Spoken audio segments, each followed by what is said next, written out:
y'all, it's Red with the Shine Shack, the channel that's all about making quality shine. First off, I hope everybody had a wonderful Thanksgiving. I hope you got to spend time with your family. Today it's going to be a quick video. I'm going to show y'all how I like to do my sour mashes.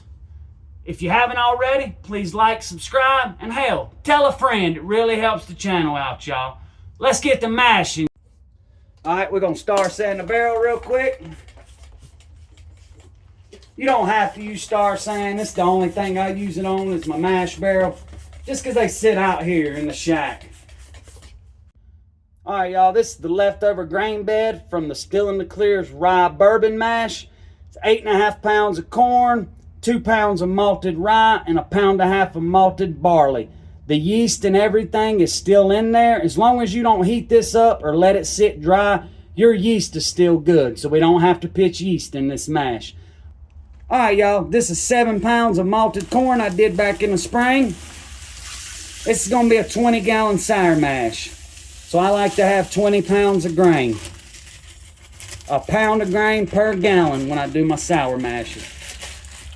Alrighty y'all, I like to add about 1/4 to 1/3 of back set to the total volume of mash.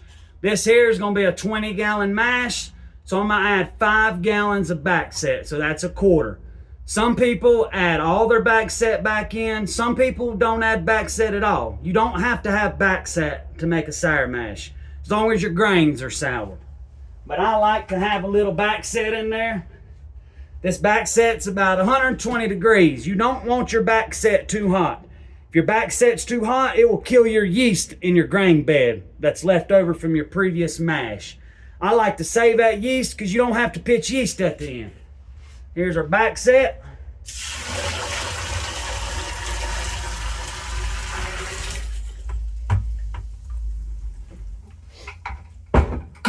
We're going to give that a stir.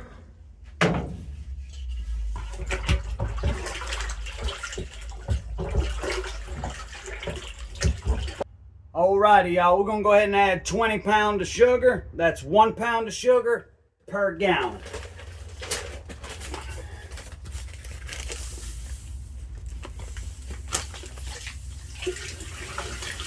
You can add more than this, but more sugar you add, the more it hurts your flavor. I usually like a 1.080 gravity, but here lately I've been using less and less sugar to keep more of that flavor. All right, we're gonna give that a stir.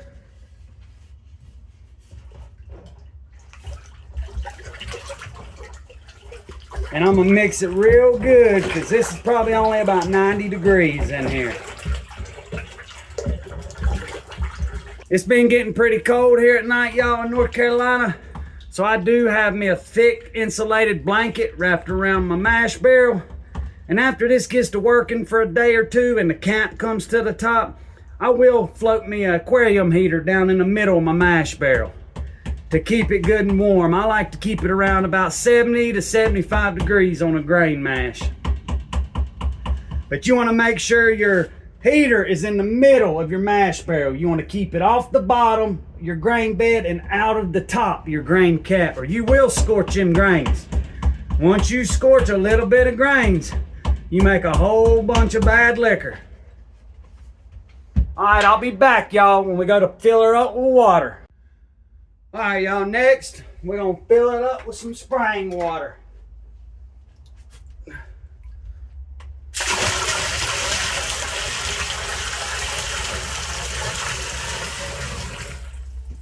I'm going to get the wet rest of the water in it, y'all, and I'll be back. Stay tuned. Alrighty, y'all, we're going to give it a good mixing. We got all of our spring water in there. Y'all can use whatever water you normally use for mashing in. Well water, spring water.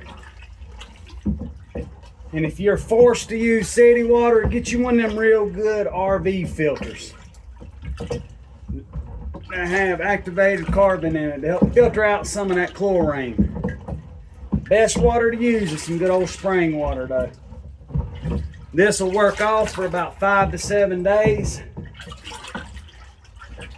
Sometimes around like your third or fourth generation, you may have a little bit of pH issues. If it stops working, if it stalls.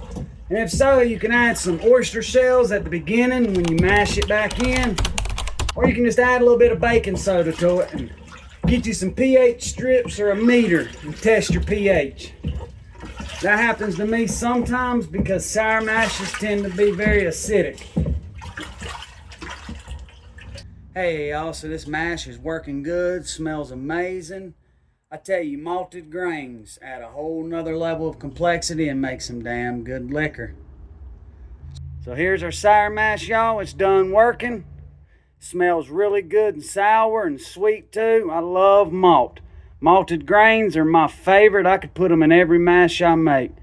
Make some real good liquor, y'all. If you ain't tried malted grains, get you some and try them. We're gonna get this filtered out, y'all. Stay tuned now. Hey y'all, so we're getting our mash filtered out. I like to pump mine over, but filter it through a cheesecloth. Make sure you get all the grain pieces out and everything. We do not want to scorch anything. As soon as you scorch a little bit of grains, it ruins all your liquor. Hey y'all, real quick before we fill the still up, always make sure all your pipes and stuff are cleaned out, your worm ain't clogged up for some reason. Make sure you Teflon all your unions and your joints so you don't have no leaks once you start up. I like running a pot still because of that flavor you get off of it. Some people call it pot still funk. I love that grainy, grungy flavor.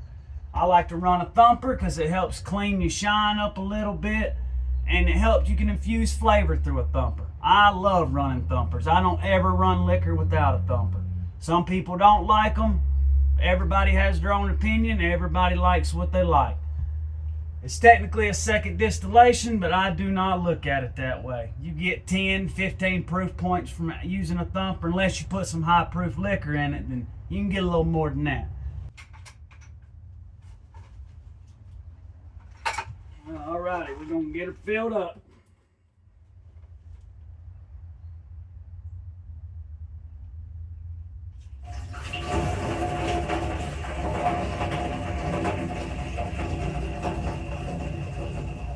Hey y'all, we got our pot filled up. We're gonna put some mash in the thumper.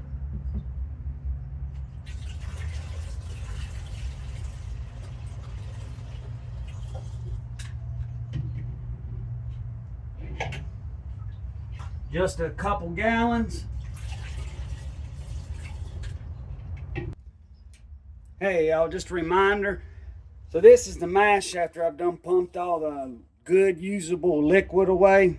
That's your grain bed left in the bottom and your yeast cake and all that. If you're gonna sour mash this back in, you wanna leave it like that. You don't want them grains to be dry. You don't want your grains to dry out. Till you get your back set ready and everything to mash it back in, make sure you keep them grains good and wet. Also, you wanna look for any grain that's bad. It'll be on the top. It'll be a grayish color.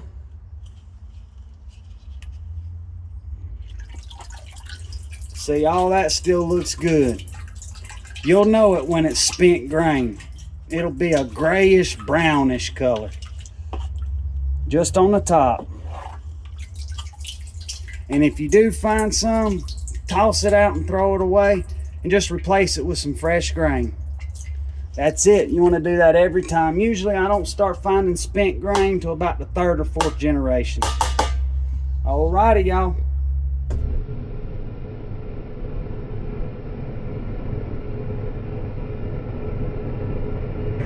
Hey y'all, so we're still heating up. I don't go by thermometers. I start feeling. It's good and hot right here. When it gets hot enough to where you can't hold on to it, we got vapor moving through here. You can track the vapor. It's right here. So it's in the line arm and it's starting to go down to the thumper. Can't touch it right here.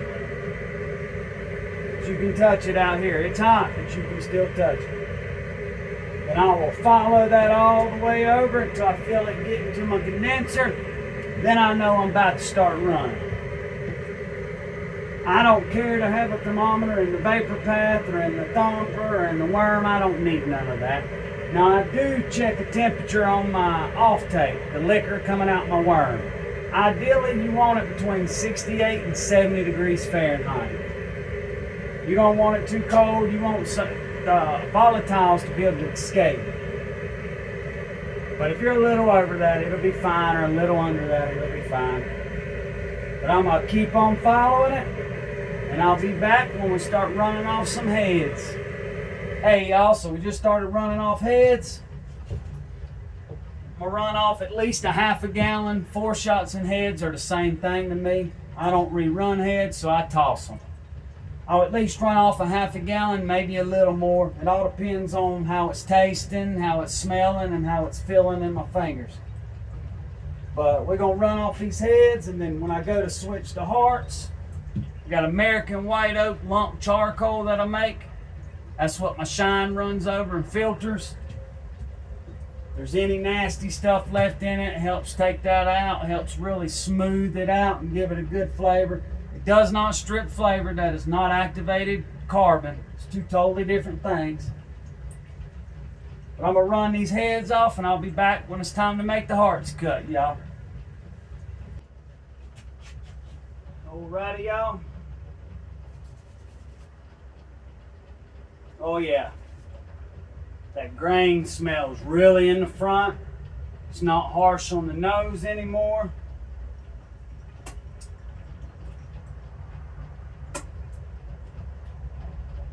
Good taste, taste the grain.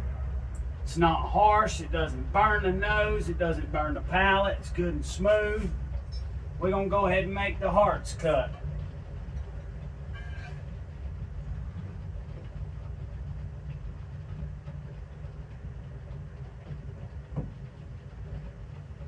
Go ahead and toss that other quart of heads. We're gonna put the white oak charcoal. I don't ever put my charcoal in dry. I always wet it with spring water first. It's not dripping wet, but I don't like it dry. And that proofing period will fill up, and we'll start running off some hearts, y'all. I'll be back to let you know the proof. Hey y'all, so collecting hearts at 130 proof. Well, about 128 actually. Run's going good. Good flavor in it. I'll run off a couple quarts of hearts and I'll be back. Hey y'all, so I just swapped out for the 5th jar. Run's going good. Some really good sour mash. Very surprising. This is only the 1st generation sour mash. I've ran a lot of liquor and I've ran a lot of sour mashes, and this is really running like it's a 2nd or 3rd generation sour mash. That's why I love malted grains. I know y'all have heard me say it probably 30 times. I would pick malted grains over a regular grain any day. It's got that real floral fruitiness on the nose. That's that malted rye. On the back end, you get the earthiness from that malted corn I put in there. On the palate, it's like sour at first. You taste the rye, you taste the corn, and you taste a little bit of the barley. But you get like sour on the front end and sweetness on the back end. It's very good through and through. I had to toss off almost 3 quarts of heads. It just took a while to clear up, but once it did, it was a flavor bomb. And it's been a flavor bomb the whole run. We're still collecting good hearts, right at 110 proof. So I'll make the tails cut here shortly, and then I'll let my back set sit overnight.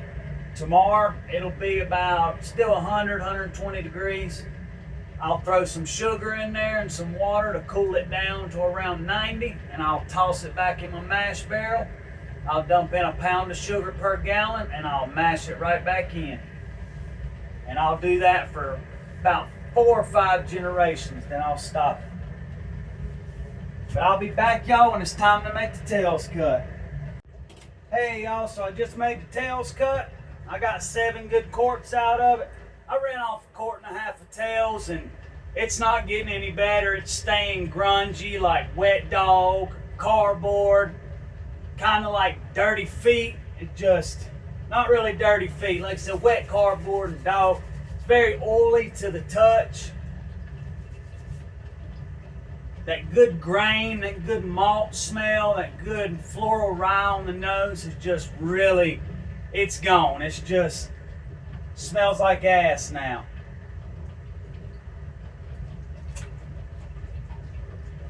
Yeah, I don't like that.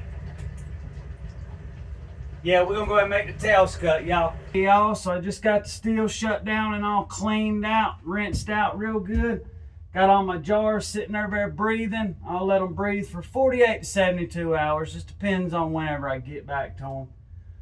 It was a really good run. I love sour mash, so every sour mash run's a good run. Love malted grains. It's got that malted rye, is very dominant. But on the back end, you get that earthiness of that malted corn. It's a really good run today, y'all. I ended up with 7 good drinkable quarts of hearts and then 1.5 quarts of tails. I may blend a little of them back in, but not too much. Very happy with today's run, guys. If you've never done a sour mash before, you're missing out.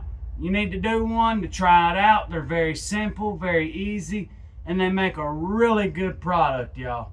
You don't have to use back set. You can just use the sour grains, or you can even add all the back set back in.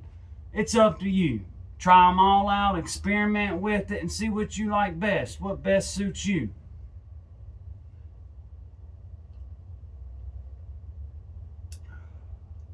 That's good right there. That's real good. So I want to thank y'all for stopping by, and until next time, guys, shine on.